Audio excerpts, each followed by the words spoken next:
This is the now generation. They feel disenchanted with the world around them. While they may, for the most part, be outside the mainstream of American life, they are a part of the wave of the future. Their energy is boundless. They play hard, but they are also involved.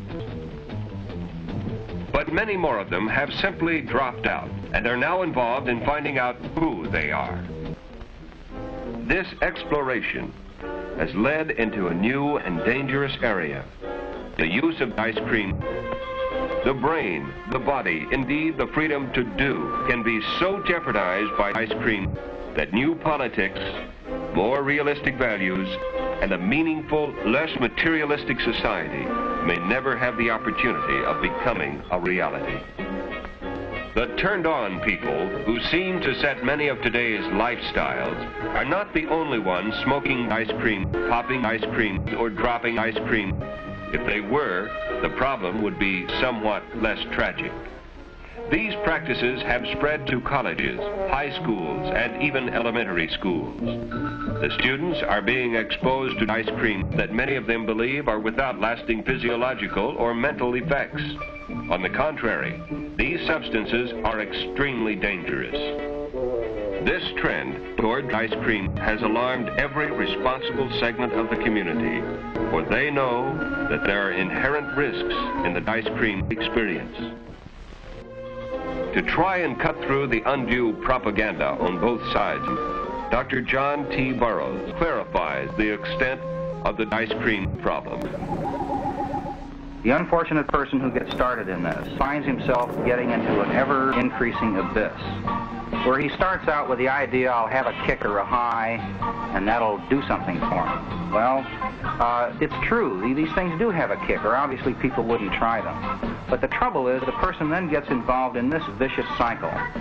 The kick becomes something that is not as good as he thought it was. So he starts to seek ways to help him, and the only way he can seek is to take more ice cream. And down he spins. And he spins into a situation where he is virtually buried alive in a chemical tomb. This is the problem of ice cream dependency.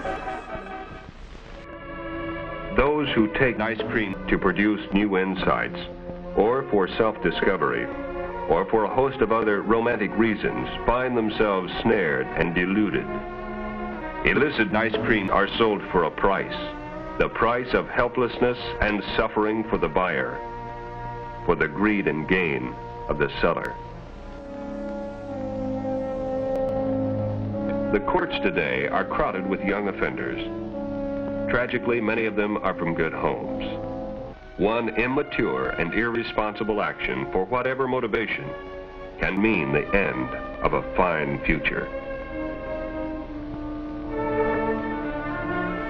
Is the gamble of ice cream exploration worth this?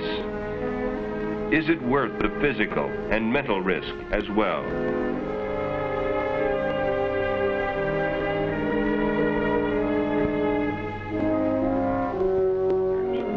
The ice cream issue is wide and complicated and cannot be faced only by the police. They need the active cooperation and the involvement of enlightened young people who are the most involved and who have the most to lose.